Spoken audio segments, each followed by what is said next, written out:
I talk about ratings a lot in my keyword teardowns because they've become one of the most important components for App Store optimization. And by the way, if you have any questions about App Store optimization, you should tune into my live stream on Wednesday. I'll leave a link to it in the description below.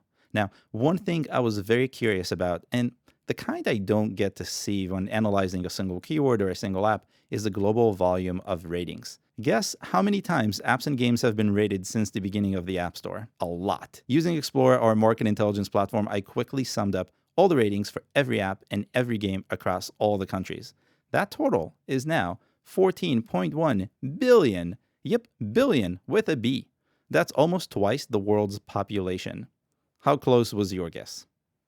70% of ratings came from apps and games on Google Play, which kind of makes sense. The remaining 30% of ratings came from apps and games on the App Store. And a little over 2 billion ratings belong to apps and games that are no longer in the store. But I counted them because they happened at some point. Fun fact that might surprise some of you, the average rating across both stores is 3 stars. But the average of Google Play is 4 stars, and the average on the App Store is a little under 2 stars. And no, I didn't get these confused, I promise. I'm going to dig into why that is in a future video, but I suspect the higher average on Google Play is a result of having many more apps that don't have a single rating, which I excluded from my average calculation, versus the App Store where it's much easier to get a few ratings and those bring the average down a lot.